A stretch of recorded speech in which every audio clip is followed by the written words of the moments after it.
সবাই আশা করি ভালো আছেন। আলহামদুলিল্লাহ আমরাও ভালো আছি। আমি ছাদ থেকে আমার বাগান বিলাস থেকে একটা ডাল নিয়ে আসছি, বারান্দাতে লাগাবো। আমার এখানে এই টবটা খালি, তো চলেন এটাকে আমি লাগাই। দেখি এটা থেকে যখন শিকড় বের হবে তখন এটাকে আবার বড় কিছুতে দিয়ে বারান্দার মধ্যেই বাগান বিলাসটাকে বড় করার, মানে খুব বেশি একটা বড় করবো না, বাট এটা বাগানে যে এই বারান্দায় যেন আমি রাখতে পারি সেভাবেই রাখবো। দেখি আমরা এখানে এটাকে বসাই দিই। বিসমিল্লাহ, আশা করি হয়ে যাবে।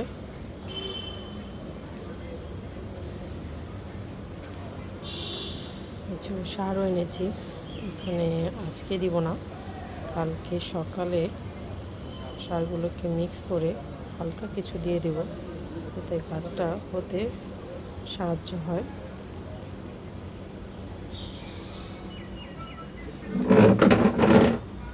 এই গাছগুলোকেও নিয়ে এসেছি। এখানে একটা টব খালি আছে, তো স্ট্রবেরি হবে না, তো এই টবটাতেও আমি শামুক হয়েছে, টবটাতে এই গাছটা দিয়ে দিই। গাছটার পাতা খুব সুন্দর, মরে গেছে। গাছটাকে এখানে দিয়ে দিই,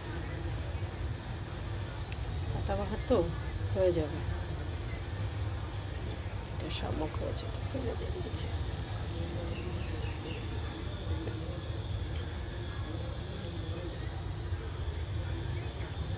আমি কিছু ভিডিও ফেলেছিলাম, হবে কিনা জানি না, দেখা যাবে। তো এই গাছটা থেকে দিয়ে দিলাম, এটা এখানে হলে সুন্দর লাগবে। ফুলগুলো খুব সুন্দর, বেগুনি একটা কালার, আর গাছের পাতাগুলো খুব সুন্দর। তো আমার বারান্দা দুটা গাছ আমি লাগিয়ে দিলাম, এখন নেক্সট আপনাদের সাথে শেয়ার হবে। দেখেন এটা পচে গেছে, বুঝছেন? অনলাইন থেকে কিনেছিলাম। ছোট গাছটা ভালো আছে, বাট এটা একদমই পচে গেছে। সুন্দর একটা কালার ছিল, পচে গেছে।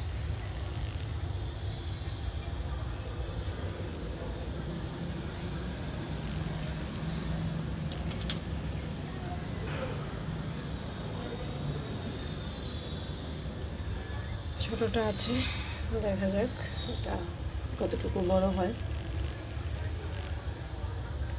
আসলে বেশি মাটি দিতে হয় না, এগুলো গাছ সবসময় একটু আলগাভাবে রাখতে হয়। এখান থেকে কিছু মাটি এখানে সরিয়ে ফেলি, তাহলে হয়তো ওর জন্য ভালো হবে।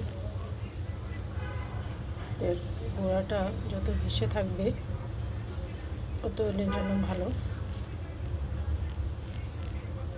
এখান থেকে কিছু মাটি সরিয়ে নিই। মাটিগুলো আমি অনলাইন থেকে নিয়েছিলাম, এই অ্যাডেনিয়ামের মাটি হচ্ছে এগুলো। আমি এটাকে এখানে দিয়ে দিই, আর গোড়াটা বের করে দিই।